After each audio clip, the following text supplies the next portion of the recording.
Hello students, बेटा मेरे YouTube channel में आप लोगों का बहुत बहुत स्वागत है। हम लोग मैथमेटिकल टूल्स पढ़ रहे थे, तो मैथमेटिकल टूल्स में आगे बढ़ते हैं। आज हम लोग पढ़ेंगे स्लोप। तो चलिए स्टार्ट करते हैं। स्लोप स्लोप को हिंदी में कहते हैं प्रवणता।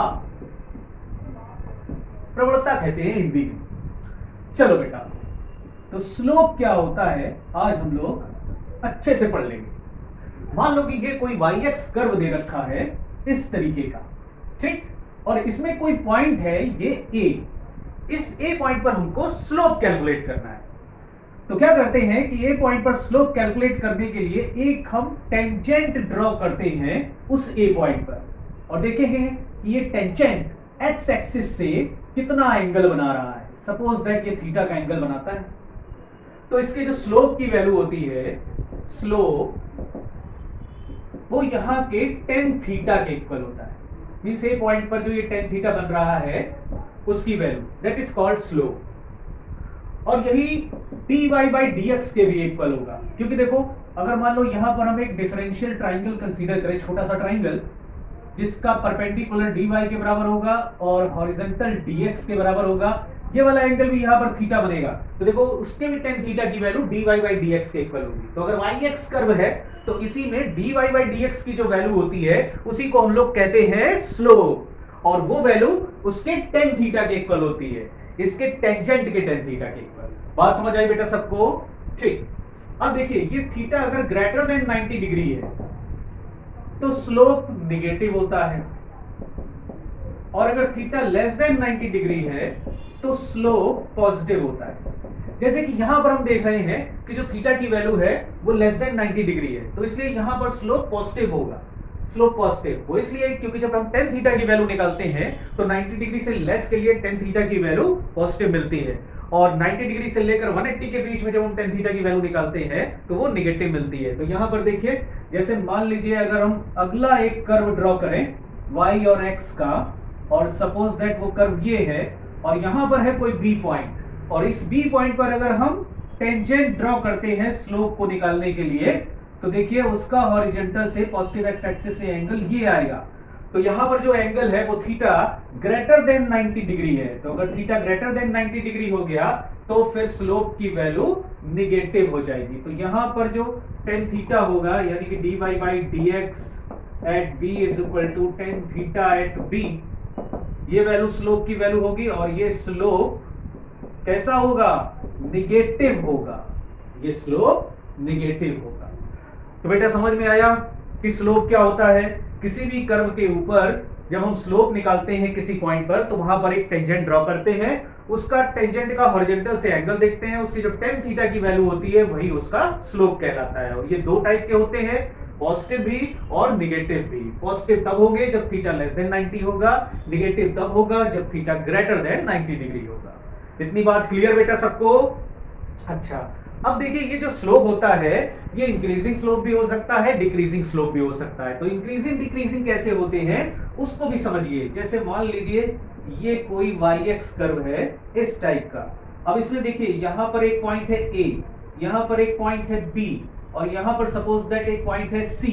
तो a पर जब हम टेंजेंट ड्रॉ करेंगे तो देखो इसका जो हॉरिजॉन्टल से एंगल बनेगा है ना, वो लगभग 0 की तरफ टेंड कर रहा है, हॉरिजॉन्टल है, ठीक है। तो सपोज कर लेते हैं कि इसका यहां से एंगल कोई थीटा 1 बनता है। उसी तरीके से जब b पर हम स्लोप निकालेंगे तो यहां पर टेंजेंट ड्रॉ करेंगे तो सपोज दैट इसका ये एंगल थीटा 2 बनता है, और c पर जब हम ड्रॉ करेंगे तो उसका ये एंगल हॉरिजॉन्टल से सपोज दैट थीटा 3 बनता है। तो देखिए यहां पर a पॉइंट पर जो एंगल है थीटा 1 वो लेस देन है b पॉइंट पर जो टेंजेंट बनेगा उसके एंगल थीटा 2 से, और थीटा 2 लेस देन है थीटा 3 से। तो जब इनकी हम tan की वैल्यू कैलकुलेट करेंगे, tan theta 1, tan theta 2, tan theta 3, तो इनकी जो tan की वैल्यू होती है वो भी उसी तरीके से इंक्रीजिंग और डिक्रीजिंग होगी जैसे थीटा की वैल्यू। अगर थीटा ज्यादा है तो tan थीटा भी ज्यादा होगा, थीटा कम होगा तो tan थीटा भी कम होगा। तो यहाँ पर tan थीटा में भी जो रिलेशन मिलेगा वैसे ही मिल जाएगा, tan theta 1 less than tan theta 2 less than tan theta 3। और ये tan थीटा क्या है? स्लोप की वैल्यू। तो हम यहाँ पर कह रहे हैं ये स्लोप सबसे कम, फिर उससे ज्यादा, फिर उससे ज्यादा, इसका मतलब स्लोप कैसा है? इंक्रीजिंग। Slope is increasing. और इसी तरीके से अगर एक दूसरा ग्राफ हम देखें सपोज दैट ऐसा ग्राफ है, तो यहां पर ए पॉइंट ये, बी पॉइंट ये और सी पॉइंट सपोज दैट ये, तो देखो ए पर टेंजेंट ड्रॉ करेंगे θ1 ये एंगल, बी पर टेंजेंट ड्रॉ करेंगे θ2 ये एंगल, सी पर टेंजेंट ड्रॉ करेंगे तो θ3 ये एंगल बनेगा। यहां पर देखो θ1 ग्रेटर देन है θ2 से और θ2 ग्रेटर देन है θ3 से, तो इनके जो tan की वैल्यू होगी tan θ1 will be greater than tan θ2 will be greater than tan θ3। तो इसका मतलब यहां पर सबसे पहला वाला जो स्लोप है वो सबसे मैक्सिमम है और उसके बाद स्लोप क्या हो रहा है, डिक्रीज कर रहा है। तो here slope is decreasing. Clear हुआ बेटा सबको? ओके ओके बेटा, अब मैं आपको पढ़ाऊंगा स्ट्रेट लाइन ग्राफ। तो देखिए स्ट्रेट लाइन की इक्वेशन होती है y is equal to mx plus c. इसमें जो m दिखाई दे रहा है आपको, इसको कहते हैं स्लोप और इसी को tan थीटा भी कहते हैं, और c को बोलते हैं intercept on y axis. c को कहते हैं intercept on y axis.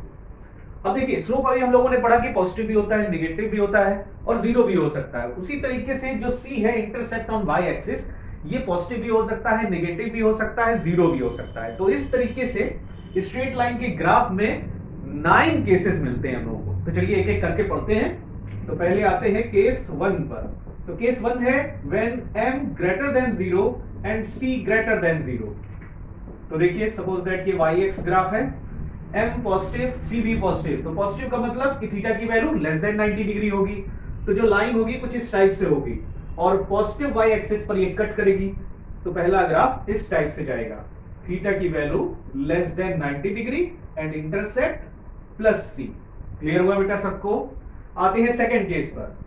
Case second, m की वैल्यू ग्रेटर देन 0 है, c इक्वल टू 0। चलिए इसको देखते हैं। तो y एक्स ग्राफ में देखिए स्लोप पॉजिटिव हो गया, तो स्लोप पॉजिटिव मतलब लाइन ऐसे होगी और c की वैल्यू 0 है, तो इसका मतलब ओरिजिन से जाएगी। तो लाइन कुछ इस तरीके से जाएगी, थीटा की वैल्यू लेस देन 90 डिग्री और c की वैल्यू हो जाएगी 0। क्लियर हुआ बेटा? नेक्स्ट केस पर आते हैं, केस थर्ड। इसमें m की वैल्यू ग्रेटर देन 0 है और c की वैल्यू लेस देन 0, मतलब c नेगेटिव हो गया है। तो अगर c नेगेटिव हो जाएगा तो फिर इंटरसेप्ट नेगेटिव y एक्सिस पर कट होगा और स्लोप तो वही पॉजिटिव ही है, तो इसका मतलब लाइन कुछ इस तरीके की होगी, थीटा की वैल्यू यहां पर less than 90 degree and c जो होगा वो नेगेटिव होगा। क्लियर हुआ बेटा? आगे बढ़ते हैं, केस 4 पर आते हैं। अब m की वैल्यू चेंज करते हैं। तो देखिए m इज इक्वल टू 0 है, c ग्रेटर देन 0। ये y एक्सिस, ये x एक्सिस। अब m इज इक्वल टू 0 हो गया तो स्लोप 0 मतलब थीटा की वैल्यू 0, तो इसका मतलब हॉरिजॉन्टल लाइन होगी, इसका मतलब पैरेलल टू x एक्सिस। और c ग्रेटर देन 0 है तो पॉजिटिव y एक्सिस पे कट करेगी, तो इसका मीनिंग ये हुआ कि ऐसी कोई स्ट्रेट लाइन होगी। अब आते हैं केस 5 पर। m की वैल्यू 0 ही है और c इक्वल टू 0। तो देखिए अब स्लोप भी 0, इंटरसेप्ट भी 0, तो फिर ये लाइन x एक्सिस के ऊपर ही पास होगी। क्लियर हुआ बेटा सबको? अब आते हैं केस 6 पर।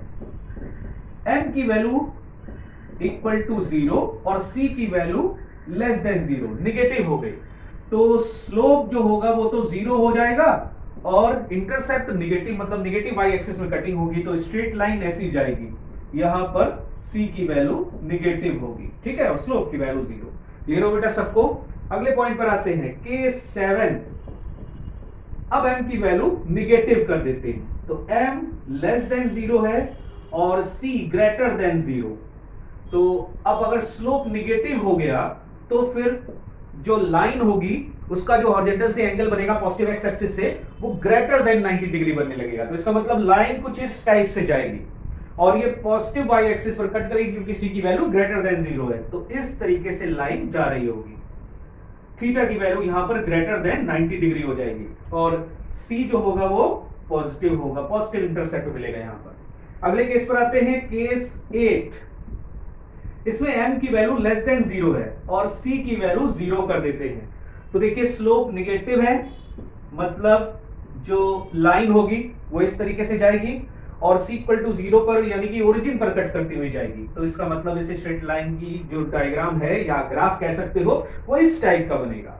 अब इसमें थीटा की वैल्यू जो होगी वो ग्रेटर देन 90 डिग्री होगी और c इंटरसेप्ट यहां पर 0 होगा।